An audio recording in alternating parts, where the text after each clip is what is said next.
Snow came down in thick, soundless sheets over the Ardennes, swallowing roads, muffling engines, erasing edges. In December of 1944, the forest seemed endless, a frozen maze where direction itself felt unreliable. German generals had planned for that. Snow and fog were allies. Silence was a weapon. Speed was salvation. The offensive that would later be called the Battle of the Bulge depended on it.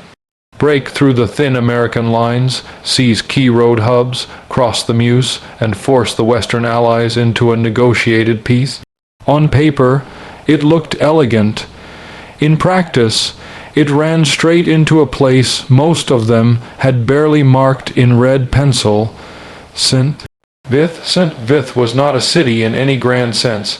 It was a junction, a knot of roads twisted together between hills, rail lines, and forest tracks. To German planners it was important but not essential, something to be brushed aside in a day. They expected confusion, panic, collapse. They had been told the Americans opposite them were green, tired, overextended. Many of the men writing those assessments had not faced American resistance in months, and memory had softened into contempt. They believed the offensive would move so fast that command problems wouldn't matter. They believed surprise would compensate for shortages. They believed, above all, that American commanders would freeze when the storm broke. The storm broke on December 16. Artillery opened before dawn, the forest lighting up in waves of orange and white.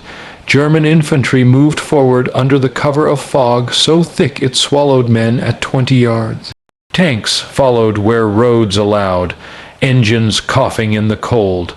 Reports flowed back with early confidence. Some American units were indeed surprised. Some fell back. Some surrendered. The offensive surged forward in places exactly as planned. And then, as the hours turned into days, messages from the center of the German advance began to change in tone. They spoke of delays. They spoke of stubborn resistance around a town that refused to fall. They spoke of an American general whose name most of them had never bothered to remember. At St. Vith, the roads mattered more than the buildings. Whoever controlled them controlled movement through the northern shoulder of the German offensive. German armored divisions needed those roads clear to swing west and maintain momentum.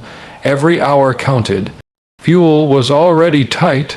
Units were leapfrogging forward on faith as much as gasoline. When the attack reached the outskirts of St. Vith, German commanders expected the Americans to scatter. Instead, they ran into a defense that seemed to solidify out of chaos. The American units around St. Vith were not supposed to be there in strength.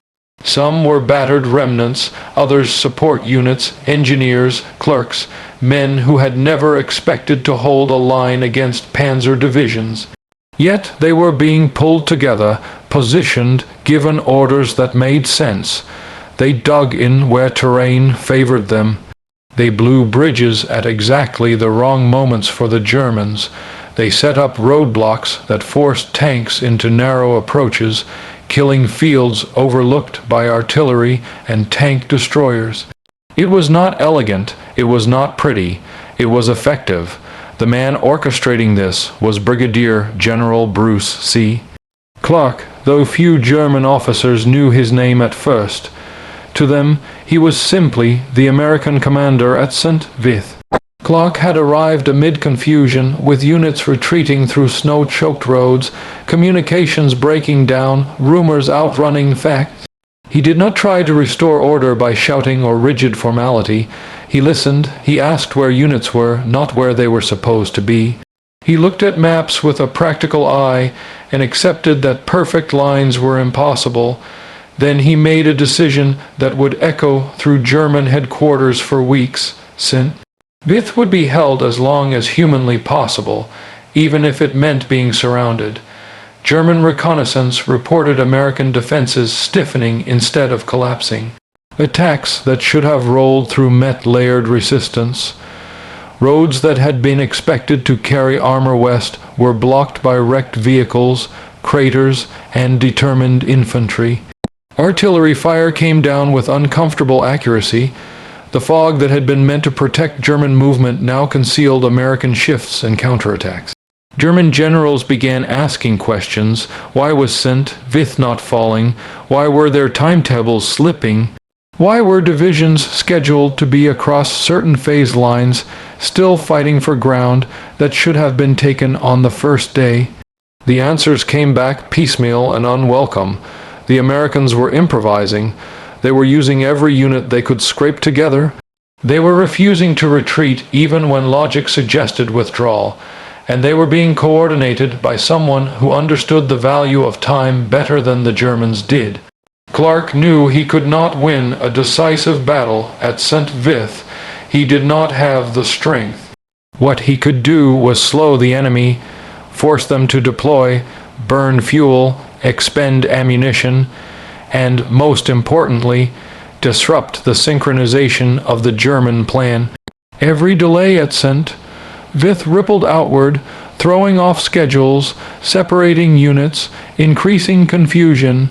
The German offensive depended on speed like a runner depends on breath. Clark's defense pressed a hand over its mouth. German attacks intensified.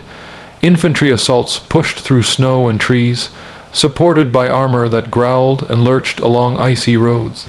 American defenders fought from foxholes and buildings, sometimes cut off, sometimes surrounded, often cold to the bone. Orders came through runners when radios failed. Clark moved constantly, appearing at command posts and roadblocks, calm, direct, unflinching. He told units they were doing exactly what was needed. He made clear that holding for hours mattered as much as holding for days. He turned time itself into a weapon. By December 18, German commanders were furious. They had committed additional forces to crush St. Vith, forces that were supposed to be pushing west. Reports described an American defense that seemed to regenerate under pressure. Units thought destroyed reappeared on flanks. Roads cleared in the morning were blocked again by nightfall. The weather that was supposed to blind Allied air power now trapped German armor in narrow corridors, vulnerable to ambush. In German headquarters, maps were redrawn, arrows were adjusted, timetables were revised, then revised again. Each change created new problems. Units ran low on fuel earlier than expected. Coordination between infantry and armor broke down. Traffic jams clogged forest roads as columns backed up behind stalled advances. St. Vith, that insignificant dot on the map, had become a choke point the Germans could not ignore. German generals began speaking of the American commander there with a mixture of irritation and grudging respect. Some referred to him as stubborn, others as reckless. One reportedly said that the man was fighting as if he understands exactly what he is costing us. That, more than anything, was the truth. Clark understood that he did not need to defeat the Germans. He needed to make them bleed time. On December 19, the pressure reached a breaking point. German forces began to envelop St. Vith more completely. The town itself was battered by artillery and air bursts. Buildings burned, roads vanished under shell holes. Clark knew the moment was approaching when staying would mean annihilation rather than delay.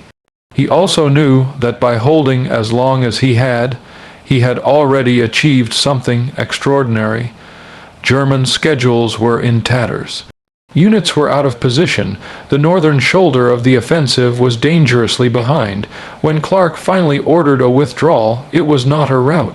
It was deliberate, organized, executed under fire, but with discipline. Units pulled back to new positions, continuing to resist, continuing to delay. The Germans took St. Vith, but they took it late, battered, and at a cost they had not planned to pay. German generals toured the ruins after the fighting moved on. They saw wrecked tanks, shattered buildings, frozen bodies on both sides. They understood now that something had gone wrong here in a way that numbers alone could not explain. The delay at St. Vith had forced them to divert forces, slowed the overall advance, and contributed directly to the failure to reach key objectives on time. The American defense had not been brilliant in a textbook sense. It had been brilliant in a practical one. As the offensive stalled and Allied resistance stiffened elsewhere, German commanders looked back at the early days and tried to pinpoint where momentum had been lost. St. Vith kept coming up. Again and again, reports referenced that stubborn defense, that refusal to collapse, that unknown American who had turned a weak point into a wall just long enough to matter. One German general, speaking after the war, reportedly said that the Americans at St. Vith fought as if they knew our plan. He did not know Clark's name then. He only knew that someone on the other side had understood the essence of the offensive and attacked it at its most vulnerable point, time. Another officer remarked that without the delay at St. Vith, the northern shoulder might have moved fast enough to change everything. It was not a confession of defeat so much as an admission of frustration. They had been outthought by a man they had not expected to matter. Clark did not seek glory. When the battle ended and the Germans were pushed back, he moved on to new assignments, new responsibilities. His role at St. Vith faded into the larger narrative of the Bulge, overshadowed by Bastogne and dramatic airborne stands. Yet among those who had planned the offensive, his name lingered. He had been an unknown variable, a human factor they had not accounted for. The irony was sharp. German planners had believed American command would be slow, rigid, dependent on orders from above. Clark had done the opposite. He had adapted, improvised, trusted subordinate commanders, and accepted imperfect solutions. He had fought the battle that existed, not the one he wished he had. In doing so, he had turned a small town into a lever that pried apart a massive operation. Years later, when German generals reflected on the Bulge, some spoke candidly. They talked about fuel shortages, weather, Allied air power, Hitler's interference. But occasionally, in quieter moments, they mentioned St. Vith. They mentioned the frustration of watching the clock slip while fighting for ground that should have been taken in hours. They mentioned an American commander who seemed to understand their urgency better than they did. Why did German generals say this unknown American ruined their Bulge plan? Because in a war of grand strategies and sweeping movements, he fought a small, brutal, stubborn battle that disrupted everything. He forced them to spend time they did not have, resources they could not spare, and attention they needed elsewhere. He turned their confidence into irritation, their irritation into doubt, and their doubt into delay. St. Vith did not decide the Battle of the Bulge on its own, but it bent the course of it. It bought the Allies time to react, to reinforce, to stabilize lines that might otherwise have shattered. And it did so because one American general looked at a snow-covered junction and understood its true value. In the end, the German offensive failed. The Bulge was pushed back. The war moved inexorably toward Germany's defeat. For Clark, St. Vith was one battle among many. For the German generals who had planned their last great gamble, it was a lesson learned too late, that even an unknown enemy in the right place at the right time could ruin everything. Before we wrap up, anything from this conversation you'd like me to remember for next time?